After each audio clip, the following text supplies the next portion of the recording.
नमस्कार मित्रांनो, बाळासाहेब पवार बोलत आहे. प्रत्येक माणसं पैसे कमवतात बघा. कोणी कमी कमवतो, जास्त कमवतो, परंतु ग्रोथ पैशाची करणं फार थोड्या लोकांना जमतं. कारण पैसे आणि वेळ हे मॅनेज करता आली पाहिजे. बऱ्याच वेळेस वेळ वाया घालवला जातो किंवा पैसे वाया घालवले जातात आणि दोन्हीही गोष्टी आपल्या हातात आहेत. मित्रांनो, वेळ ही नैसर्गिक आहे, हे परमेश्वराने दिले आहे. प्रत्येकाचे आयुष्य किती दिले माहीत नाही, परंतु योग्य वापरायचे हे तर आपल्याला कळालं पाहिजे. बऱ्याच वेळेस कळत नाही. मग फसल्यानंतर माणसं म्हणतात तिथं पैसे ठेवायला नाही पाहिजे, हा कोर्स करायला नाही पाहिजे. कुठल्याही कामाचं नंतर त्याचं ऑडिट होतं. मित्रांनो, त्याचं काय असतं, प्लॅनिंग अगोदर डोक्यात घेतलं पाहिजे. जसं बिल्डिंग बांधताना अगोदर नकाशा काढला जातो, सगळं ठरवलं जातं, कुठं काय करायचं, कुठं बाथरूम, कुठं स्पेस ठेवायची आणि कुठं हॉल ठेवायचे, हे सगळं अगोदर केलं जातं आणि किती मजली बिल्डिंग बांधायची. तसंच आयुष्यामध्ये आहे, आपण अगोदर ठरवतच नाही. जसं एखाद्या रेल्वे स्टेशनला आपण गेलो, आपल्याला प्रवास तर करायची, एखाद्या गावाला जायचं, पण गावाचं नावच माहीत नाही किंवा आपण सांगत नाही तर तिकीट मिळणार नाही. तसंच आहे, तुम्ही जीवनात यशस्वी होण्यासाठी निघालात, परंतु तुमचं टार्गेट गोल काहीच नाही तर तुम्ही भरकटत जाणार. ह्या दिशेला थोडं जाणार, त्या दिशेला थोडं जाणार, वेळ आपला आयुष्यातला निघून जाणार. बऱ्याच लोकांचं असंच घडतं मित्रांनो.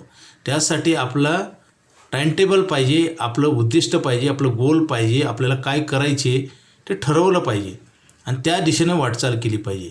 आणि संकट त्रास तर होणारच आहे, ते पण घ्यायची तयारी पाहिजे. आजकाल काय झाले, प्रत्येकाला पैशाचा प्रश्न सोडवायचे, परंतु सगळे सोडवू शकत नाहीत. मेहनत तर सगळे करतात, त्याचं कारण चुकीच्या दिशेनं आपण जातो. आता जास्त पैसे कुठं मिळतील हे आपण बघतो. जास्त पैसे द्यायला लोक काय वाटायला लागलेत का? मित्रांनो, आपल्याहून जग ओळखायचं असतं. फुकट ह्या जगात काही मिळत नाही. संघर्ष, मेहनत करावं लागते आणि आपल्या मनात विचार ठरवून त्या पद्धतीने प्लॅनिंग करावं लागतं आणि त्रास पण घ्यावा लागतो. आज लोकांना त्रास नको आहे, सगळं पाहिजे असं कधीच होत नाही. आणि यश मिळवण्यासाठी आणि पैसे मिळवण्यासाठी, मानसन्मान मिळवण्यासाठी मनामध्ये पहिलं विचाराची लढाई होती, चांगलं किंवा वाईट. आता बरेच वेळेस एखादं कार्य करताना त्रास होते म्हणून आपलं मन माघार घेतं आणि मग ते कार्यच घडत नाही आणि पुन्हा कळायला लागतं की आपण थोडा अजून त्रास घेतला असतं तर. आता जगामध्ये काय, भारतामध्ये हे जे लोक जी सक्सेस झालेत त्या लोकांची स्टोरी बघा ना तुम्ही. ते किती मेहनत घेतात. फक्त आपल्याला त्यांचे यश दिसतं, त्यांचा पैसा दिसतो, त्यांचा मानसन्मान दिसतो, परंतु त्याच्या पाठीमागं त्यांनी काय सॅक्रिफाईस केले, काय त्रास घेतला हे बऱ्याच लोकांना दिसत नाही. त्याचा अभ्यास करत नाहीत आणि स्वतः करत नाहीत. मित्रांनो, आयुष्यावर पैसे कमवून जर पैसे नाहीत म्हणजे प्रॉब्लेम आपल्यामध्ये आहे का मार्केटमध्ये आहे? मित्रांनो, दुसऱ्याला कधीही दोष देऊ नका. आपल्या चुका दुरुस्त करा, वेळेत करा, तरच फायदा होईल.